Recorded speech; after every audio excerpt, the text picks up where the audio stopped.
Welcome to the Upland Nation podcast. Scott Linden here, your host. Should be a fun episode, at least I think so. Foot care to feeding advice, finding quail to finding new public access hunting spots. We're going to cover a lot of ground in this, our kind of semi-annual question and answer episode. Been pulling together all of the questions I've been receiving from you via all media sources.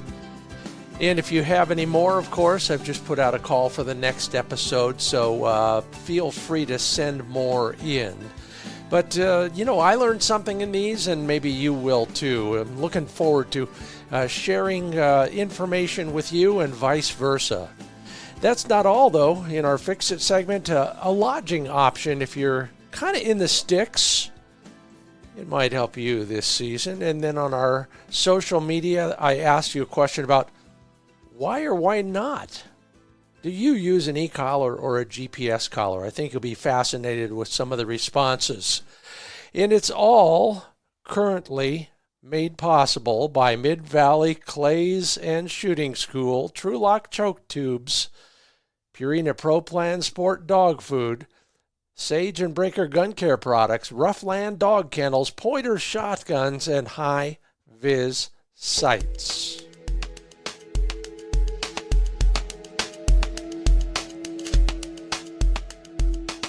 Well, if you didn't know it was summertime, just take your dog out, put him on a couple birds, and watch him when he hits a point. May not be as steady as he usually is. It finally got to the point, pardon the pun, where I whipped out my little, what is it called? It's a laser-based thermometer. You know, you can point, like a pistol, you can point it at stuff and it will measure the temperature of whatever you're pointing it at. I got it for that reason. I finally used it. I checked the temperature of the ground. Yeah, the soil that Flick was standing on when he was pointing. Want to guess? 156 degrees. Yeah, I'd watched him slam into a point. Then then he would switch which front foot he had touching the ground and which was up. Then he was kind of doing a little shuffle with his back feet. Well, I forgave him for that, and now we're limiting that kind of work to the shade or the evening, just to play it safe. You might want to check your dog and your soil temperature. Okay, let's go to the social media pages with a question that I didn't think would get near the kind of response, let alone the number of responses we did see. I asked, what? You don't use an e-collar or GPS collar because Mike and Erica Carr say if you don't need a tracking collar in case your dog does a lefty or the wind kicks up to 50 miles an hour and they can't hear the whistle, your dog just might be a bootlicker. Yeah, one of the many reasons. Jim Smith says, I use GPS when hunting thick stuff. I was always worried I was calling my dog off point with a beeper, for example. Yeah, it's absolutely true. And then, of course, as he points out, double worried, punishing my dog for not coming back when he might be on point. I'll tell you, I had an interesting early GPS collar experience that was that and more. Hunting near, where was that? Watertown, South Dakota. And it, true to its name, there's a lot of small ponds, lakes, whatever you want to call them up there. We were hunting around a small pond, and let's see, that would have been Manny at the time. His GPS collar tells me he's on point, somewhere in that cattail slough. What? That's crazy.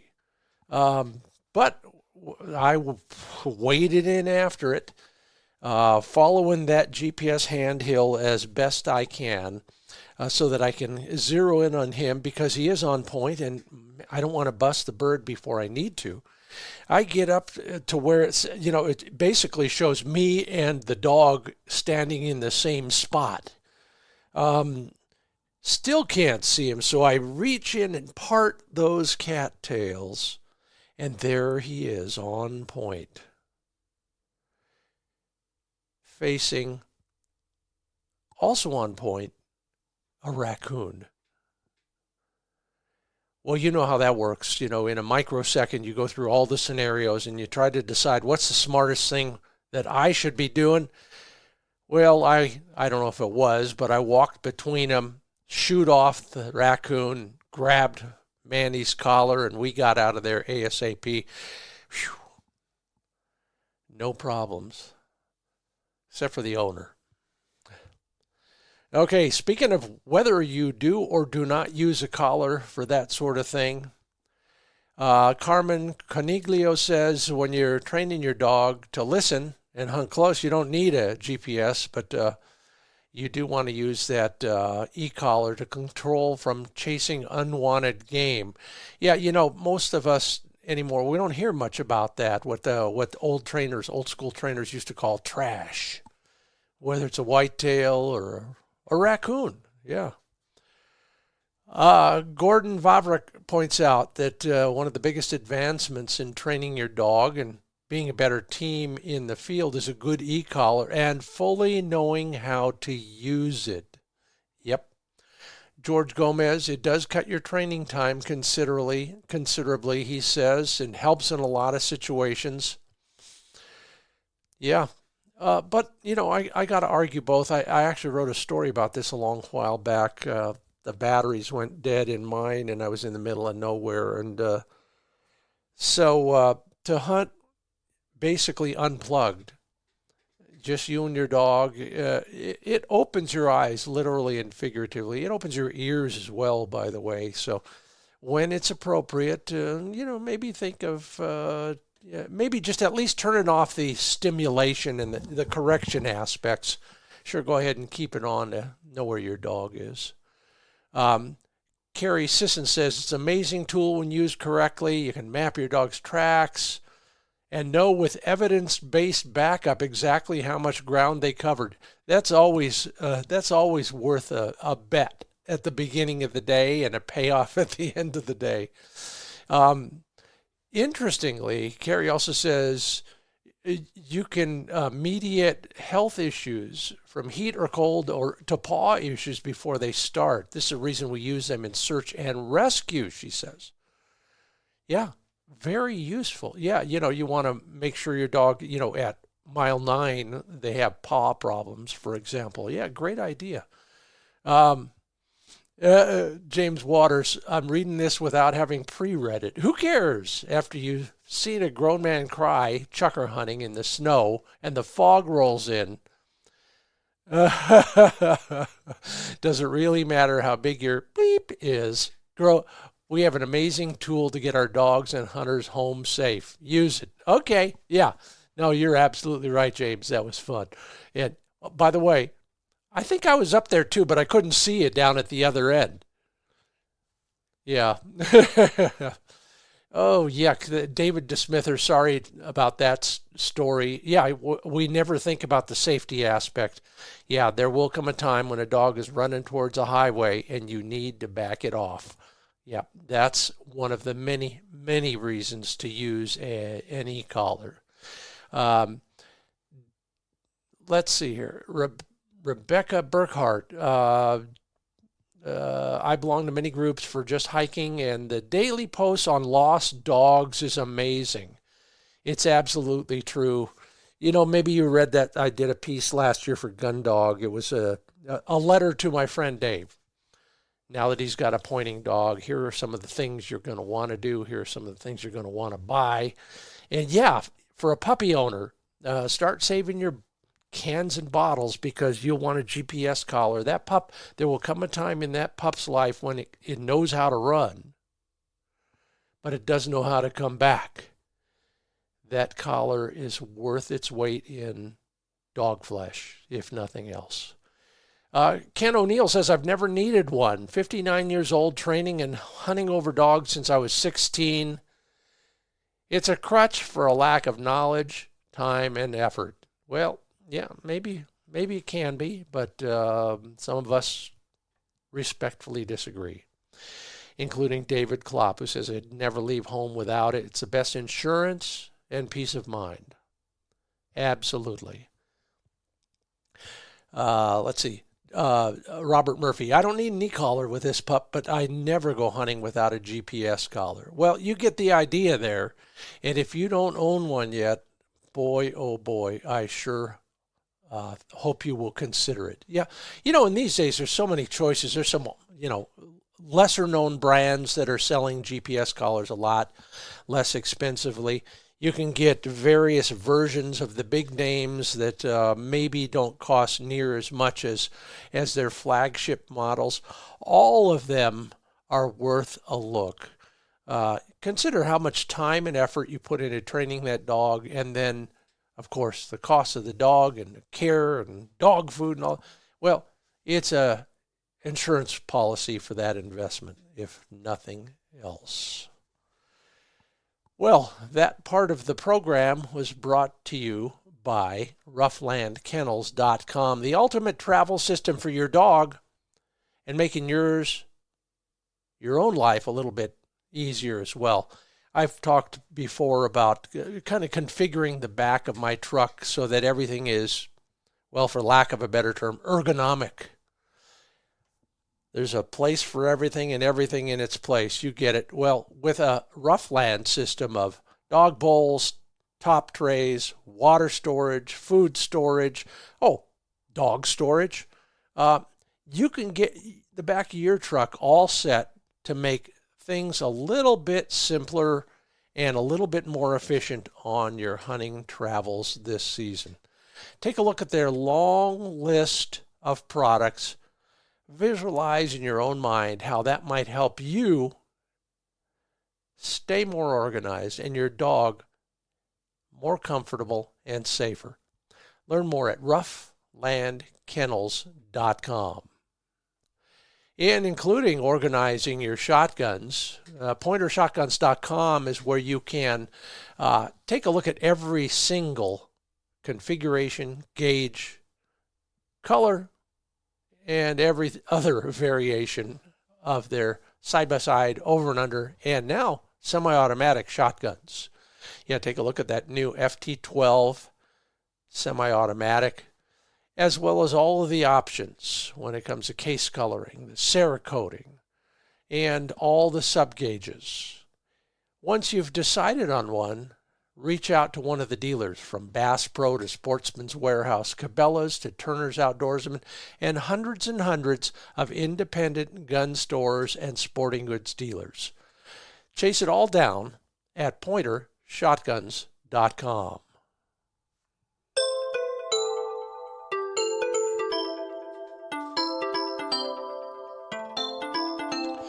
Well, this should be fun. I am Scott Linden, looking forward to answering some of your questions. Hey, maybe some of the answers might be, well, number one, correct. Number two, of use to you.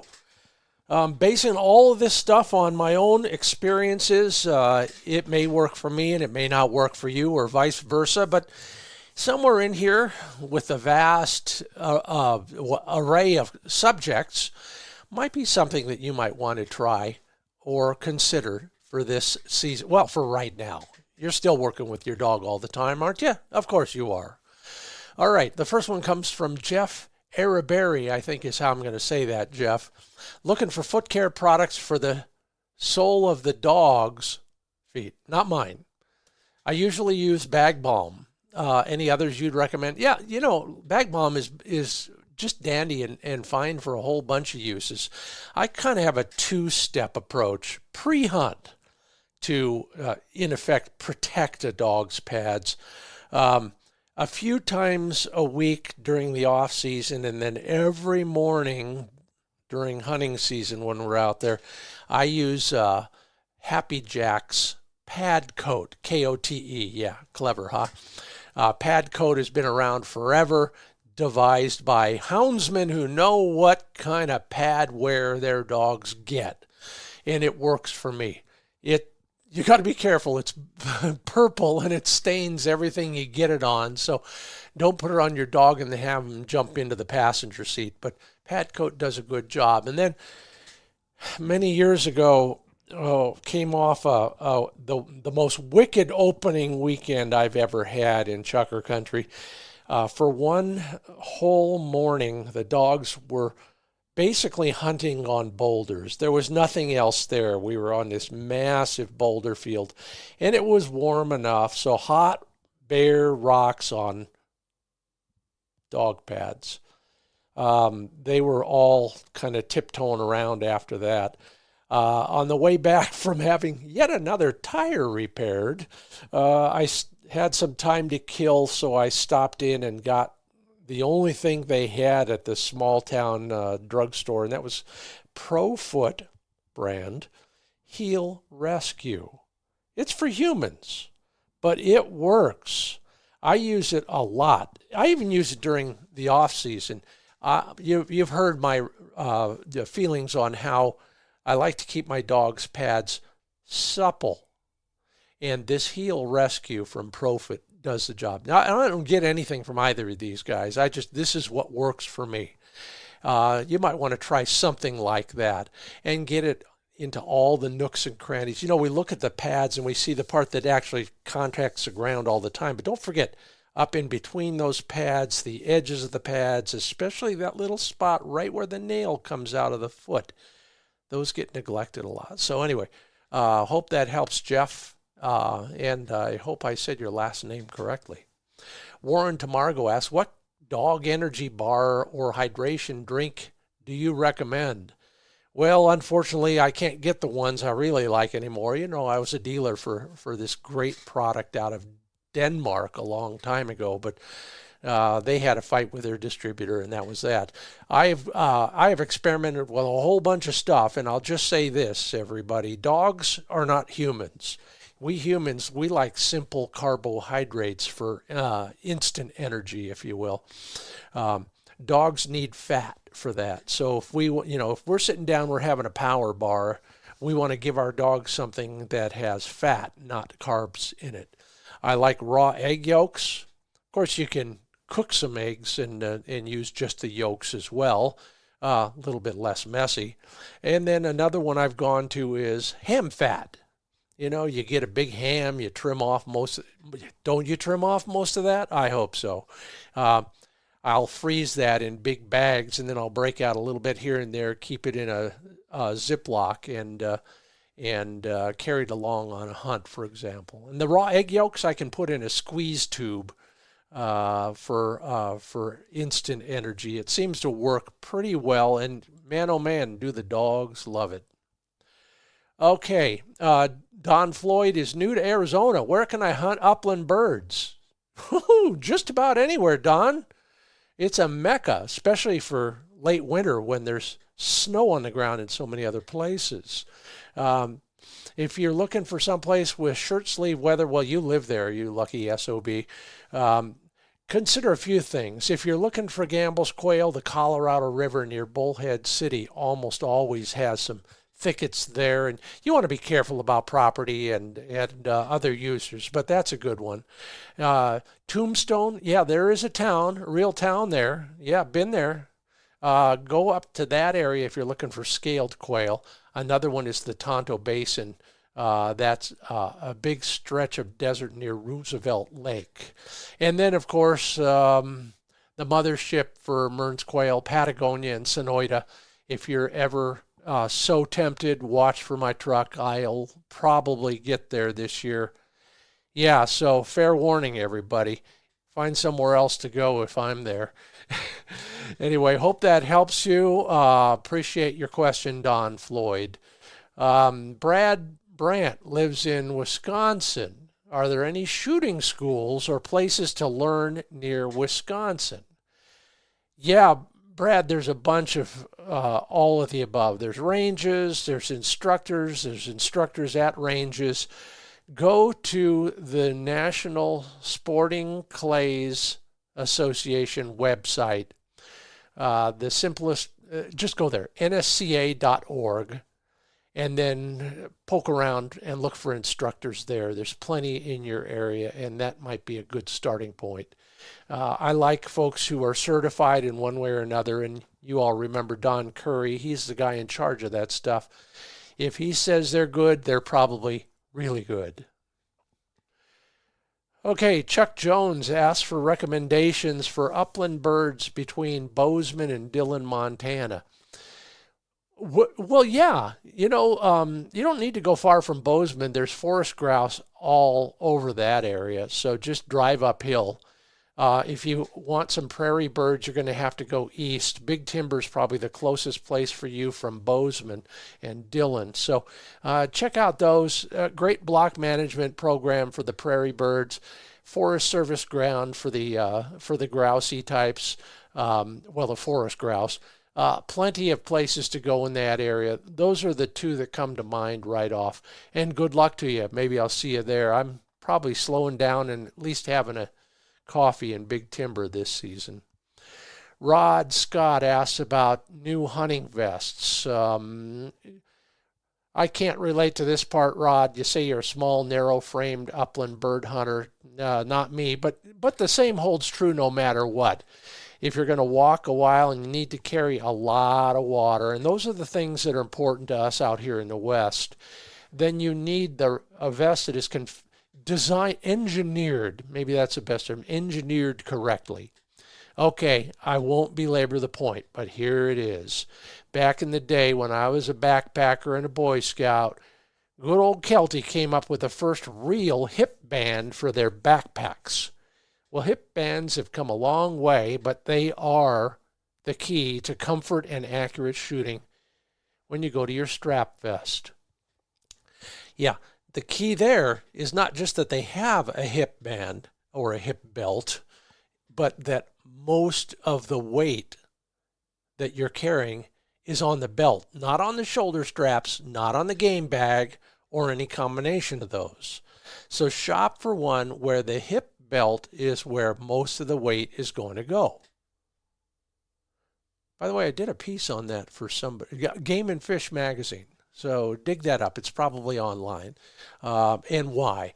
There's some great makers out there, from Hunt Ready to Final Rise. And then, hey, I know some of you, like me, are big fans. Wingworks, the granddaddy of them all, is back in business. They'll all work with you on fit. So if you are small framed, large framed, or somewhere in between, I'm working on it. Yeah, so will they. John Caffey asks about desert quail hunting guides near Tucson. You know, there's a bunch of folks working out of the Patagonia area, from Border to Border Outfitters to Dave Brown, and a bunch more. If you just Google that, you'll find some good folks. And many of them will start a little bit earlier in the season. You know, the Mearns season is very late and very short. But for the other desert quail, they're working that Tucson, Tombstone, Wilcox area once in a while. Grant Goblish, thanks for the question, this time of year in particular. What temperature do you deem too warm for your dog? Well, I'm a little bit paranoid about that kind of stuff, but there's a basic rule, and then there's all the obvious indications. When the temperature gets above 50 degrees, I start watching my dog carefully. If they start slowing down, if they're looking for shade, if you stop and the first thing they do is lay down in the shade, that's an indication. So is digging holes and laying in the cooler ground that's underneath the topsoil. If their panting doesn't stop after a few minutes when you were stopped, those are all indications your dog is getting warm, and it's time to do something about it. Sometimes all they need is more water. Sometimes they need to be cooled down in or with water. Sometimes you need to get out of the field and get them cooled out completely in an air-conditioned truck cab. Hope it helps, Grant, especially this time of year. Troy Swift asks if I was hoping you could give me some more precise locations of where to hunt in the Great Basin. Well, watch for my truck, because I can guarantee if my truck is parked there, there are no birds nearby. Just keep going. But there will be lots of rattlesnakes, the occasional coyote, and probably a mountain lion or two right near the truck. So if you want to hang out and wait for me. No, seriously speaking, the Great Basin is it's great. I know that's not why they called it that, but it's absolutely true. In Nevada, you could just go east and west along Interstate 80. Look for those big yellow blotches of Bureau of Land Management acreage and poke around. All the canyons are worth a look. All of the low hills, the alluvial plains that are coming off those are all worth a look. And that's the joy of this kind of stuff, especially out there. You can't throw a rock without finding some ground that might be worth walking around on for a while. You need a couple starting points: Elko, Nevada, Winnemucca, Nevada. Good luck. I'll see you there.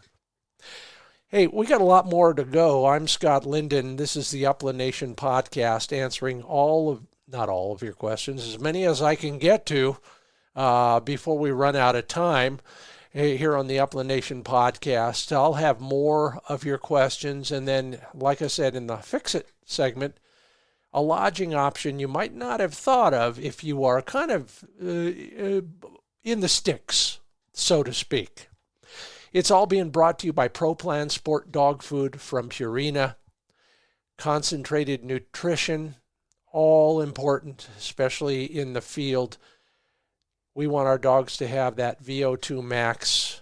Oxygen metabolism is what we want.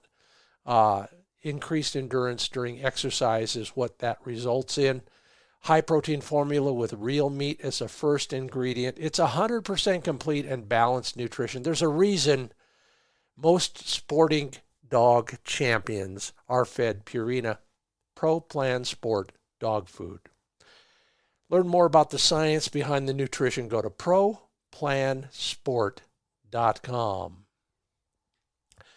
And lots of great videos at sageandbreaker.com. And also, finally, drum roll please, those leather choke tube cases are in stock. If you're fitting out your travel gear for this year, or you're looking for heirloom quality pass-along gear, well, that fits right in there along with all of their other merchandise, from range bags to shotgun cases, and that's not even counting all the other things they provide us with, from bore cleaning systems to all the consumables, spray-on cleaning, lubricating, and protection, some firearms grease, you name it, they've got it. You can take care of your shotguns with sageandbreaker.com.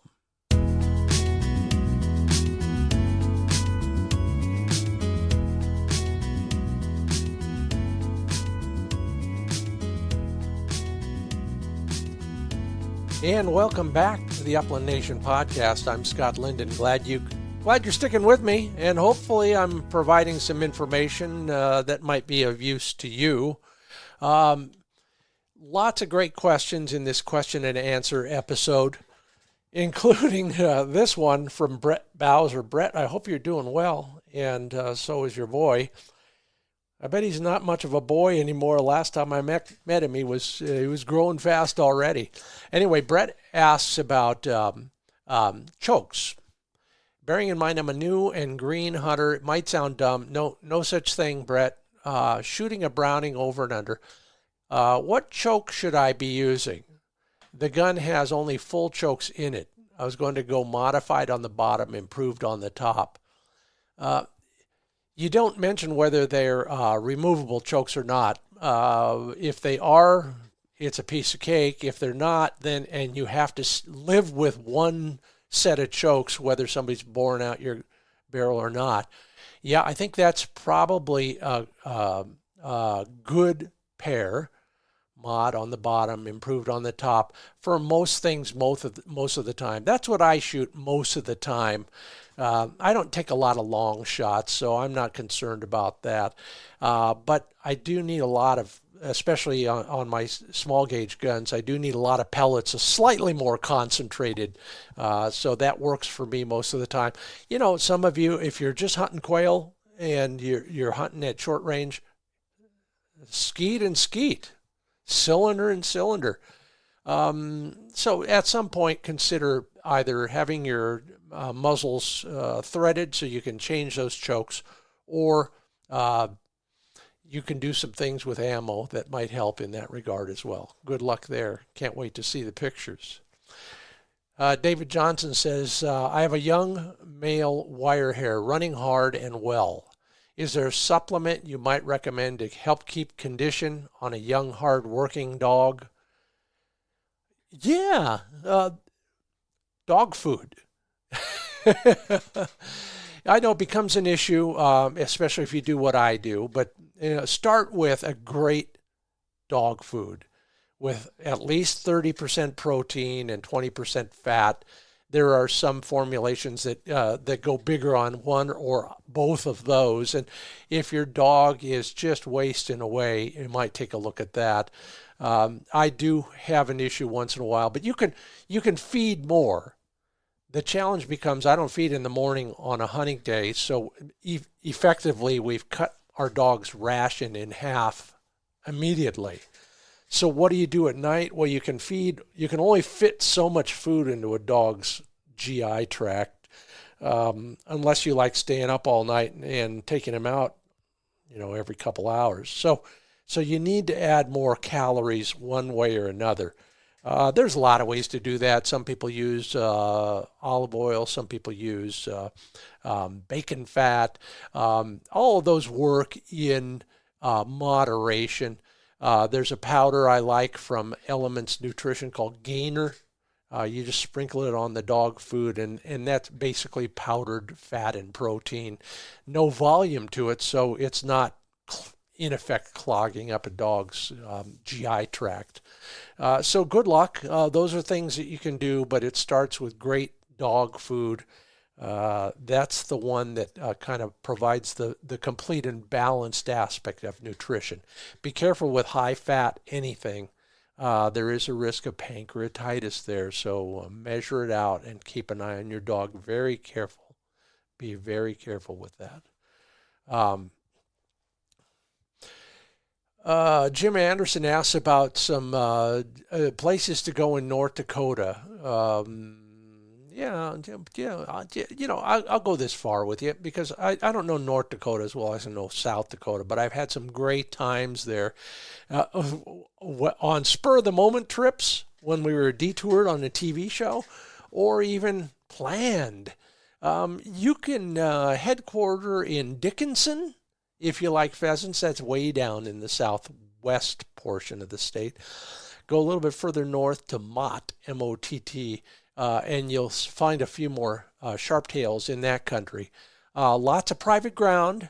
Some of it's open. They do have a public access program. And that area is worth a visit at least once in your life anyway. There's the Enchanted Highway with those incredible metal sculptures and pretty good access considering how much of it's private. Mike Palmer asks, do you ever do any TV shows where you hunt without a dog? No. Why? I understand people do it, and hey, I'm not judging, but that's why I'm a hunter, and I'll bet 99% of you are nodding your heads right now because it's abso-freaking-lutely true. And Mike, if you ever get the chance and you can be a good owner for a hunting dog, you'll see what we mean. Another question, somebody was looking, they had a really sad story, but ultimately what it means is I'm looking for a new hunting partner. Hard to find somebody who, shares the joy, shares the, the stuff that we do every day. So if you are one, or if you are helping one, or if you are on the other end of the transaction, here are some suggestions. Join a dog club, even if you don't own a dog yet. Join your NAVDA chapter or your NASTRA chapter, whatever's around. Maybe it's just an obedience training club, but you never know. There's all of those. You can learn more about bird dogs. You can meet all of these people who are primarily out there to help each other as well as themselves, and you never know, one of them might turn into a potential hunting partner, especially if you're paying your dues as a volunteer. Good luck on that. Let's see here. Let's see. Bruce Olson, wondering what brand of hat you are wearing on that interview at blah, blah, and on my TV show, of course, too. Well, Bruce, those hats are given to me by Henschel Hat Company, Henschel Hat Company. Somebody, I can't find the name. Oh, there it is. I can't. I just bought an Alpha 300. That's a GPS collar. Trying to figure out what to do for a lanyard. Any suggestions? Well, any lanyard is better than none. Yeah, there's still one of my e-collar controls somewhere on a boulder in Southeast Oregon. So everything's attached to me. I'm really liking these plastic stretchy coils that a lot of people use for keys because they're not very long and they don't get tangled in a bunch of other stuff. But they will still keep that, whatever you're trying to keep. You know, it could be your cell phone, it could be your controller, it could be any number of other things. Try those. Go to, you know where I find them? Hardware stores. And there's all sorts of other choices there too. It might fit your needs a little bit better. Ben Paul Jr. asked, do you run boots on your dog for prickly pear? Some say their dogs just avoid them, but it doesn't seem to be the case for us. Smiley face. Or us. Prickly pear is not the big issue out here. Although I'll never forget the first time I was in Montana and I found cactus in Montana. Yeah, low growing prickly pear. It was ugly and it probably still is. Had a wonderful time out there. Thank you everybody in Conrad, by the way. Okay, I will digress. Many of you can relate. If it wasn't for Little League baseball, I'd be doing hard time in a federal facility. There's no doubt about it. So when I'm driving around looking at what there is of the town of Conrad, I swing around the corner and there's the most beautiful, well-kept Little League field I've seen in a long time. And we had a great one. I was very lucky. This one was lush and green. The ground's beautiful. The backstops, the dugouts, all very well made. And one poor schmuck pushing a lawnmower. Yeah, it was a motorized mower, but he was pushing it, mowing the whole field with that lawnmower. Well, luckily, hunting season didn't open till the next morning, so I swing in and pull over, and the least I can do is help bag up the grass for him. And that's, if I ever see a Little League field that needs grass bagged, I'm going to stop and I'm going to do it. Anyway, back to you, Ben, for prickly pear cactus. We've learned on the lava rock and all the other ugly stuff out here in the West that most dog boots, some people will swear by those Lewis boots, and hey, more power to you, they're rubber, or a lot of the Texas quail hunters will use effectively the same thing, but they make those boots out of motorcycle inner tubes. If those work for you, great. But they'll all wear out, fall off, get lost at some point. So I carry duct tape. Go to findbirdhuntingspots.com. I think there's even a video there, but at least there's an article on how to put it on your dog. But duct tape is basically free, and when it falls off, you don't feel so bad about it, and you've always got another one. So consider using duct tape. And just for the record, everybody, please, when you use duct tape or any other tape anywhere on a dog, wrap it loosely, very loosely. Did I say wrap it loosely? Well, that's exactly right. So wrap it loosely.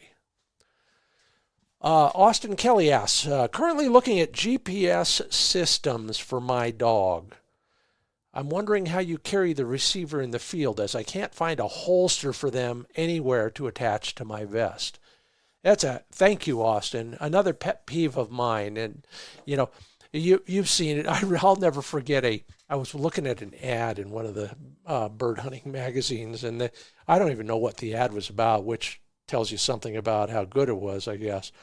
But they had a picture of, one of those lumbersexual type guys, big beard, the hair, you know what I mean, and a vest and a dog and a shotgun. Maybe it was, I don't know.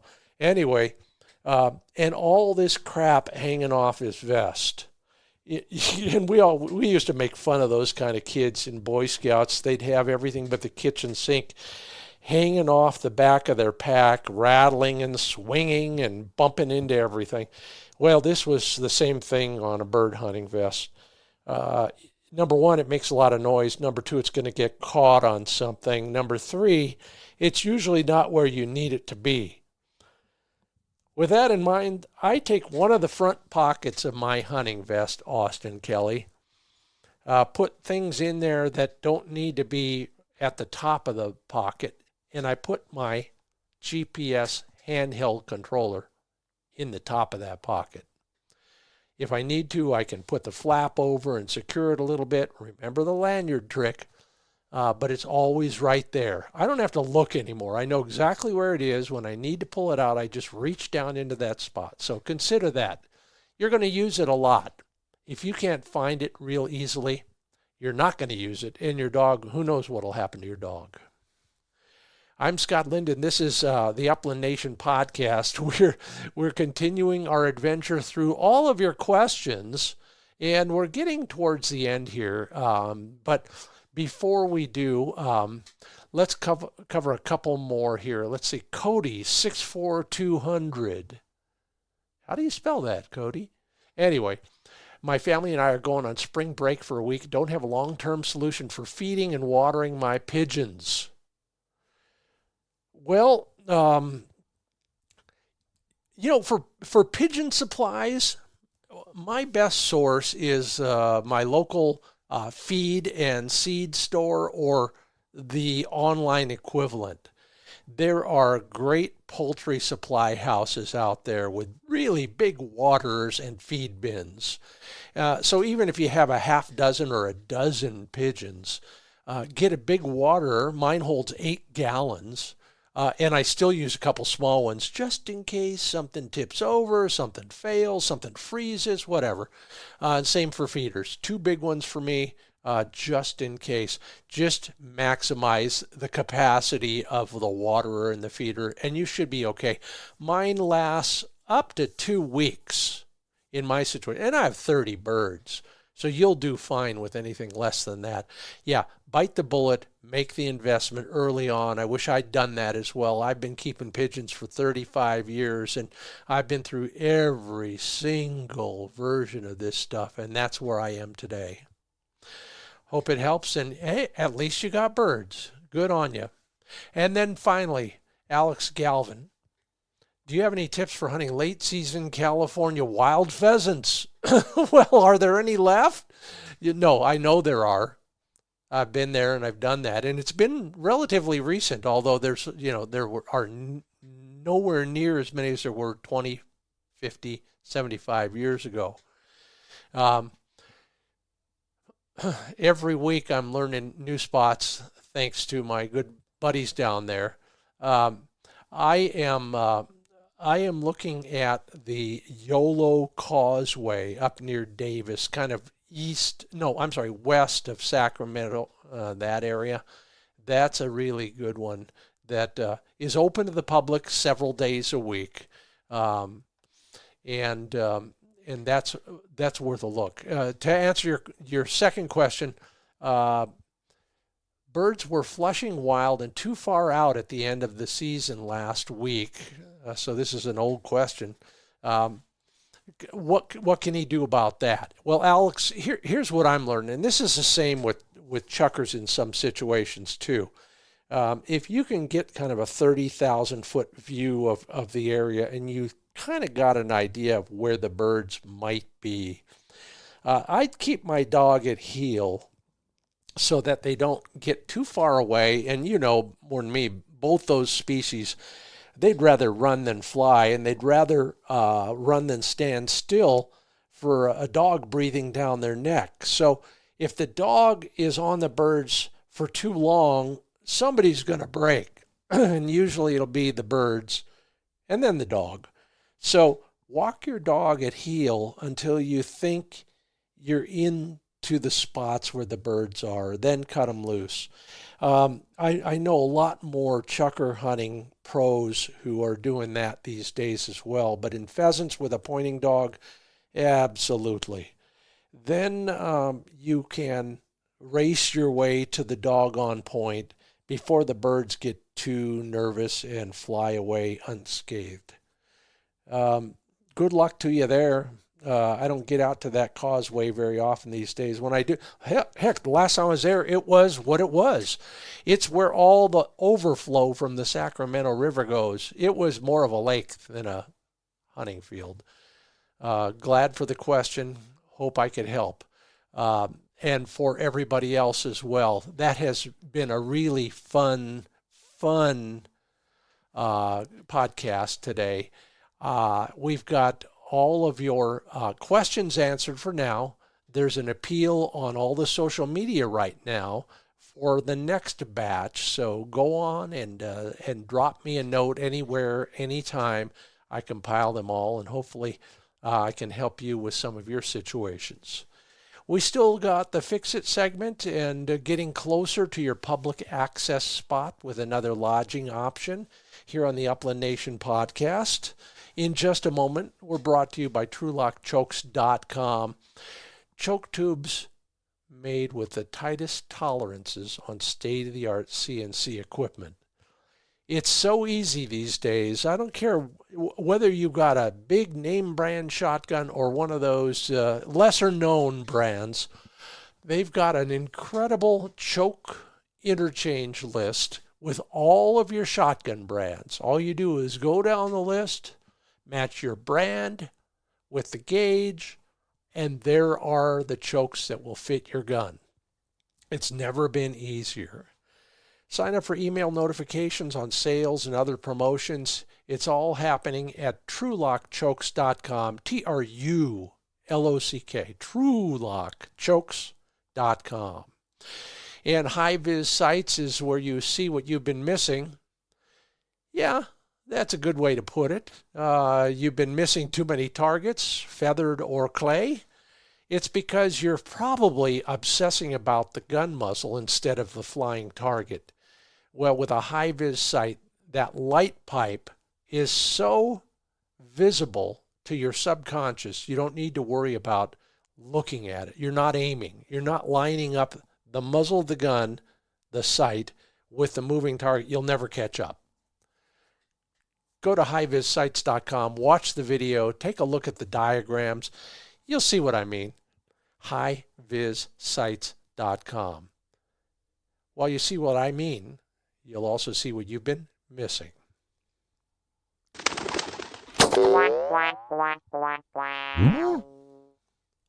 Well, let's get practical this week on the Fix It segment. We travel. We stop. We need a decent night's sleep, and then it's on to a hunting day in the field. Sometimes we're a little bit farther away from civilization, such as it is, but we do have that travel trailer or a camper or a motorhome or whatever, or we're just sleeping in the back of the truck, or even a tent. How about this? If there are no RV parks or camping opportunities for you in a Forest Service, BLM, or state park, for example, sometimes the closest camping to some of that far away public access is a state or a county fairgrounds. Okay, now some it's pretty basic, but others have very nice RV parks. I've been to fairground RV parks in Wyoming, Montana, California, Oregon, South Dakota, many with full hookups, and the price is right as well. So If you can't find anything else in the area, Google the fairgrounds in whatever's the nearest town. Find out if they've got something where you can stop and hook up and then go hunting. And finally, I can confirm congratulations to our Pointer 4-pack shotgun winner, Brian Hansen. Yeah, the Fur Feathers Friends initiative was a smashing success with over 3,000 of you entering who told me who you were going to take hunting next season. It's not too late. We'll have something else coming up in that regard. But for now, congratulations. Brian Hansen is soon to receive a 4-pack of Pointer side-by-side shotguns. Yeah, thanks to all who entered. Now, it's up to you to live up to your promise and take those people hunting. That portion of the program brought to you by Mid-Valley Clays and Shooting School. They're hunters. Oh, I can't wait to get out with Dave and Vandy this year. Chris, I hope you can come along as well. They hunt so they know what works in the field. And these days, their field-grade gun inventory is as big as it's ever been. Lots of Brownings in stock in hard-to-find models and all gauges. In fact, we call midvalleyclays.com Subgauge Central. Get on the site, shop around in the pro shop, in the gun room, see what you like, call Dave Fiedler, start talking about what you really need in the way of a hunting gun, get his feedback, and then they can ship it anywhere, anytime, any gauge, any style, any brand, with an emphasis on a massive Browning shotgun inventory. That's midvalleyclays.com, your Browning dealer.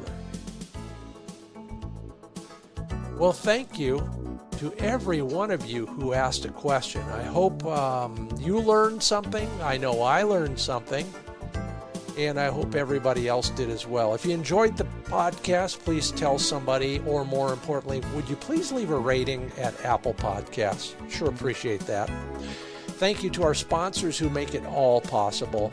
RuffLand Dog Kennels, Purina Pro Plan Sport Dog Food, Mid-Valley Clays and Shooting School, TrulockChokes Tubes, Pointer Shotguns, Sage and Breaker Gun Care Products, and HiViz Shooting Systems.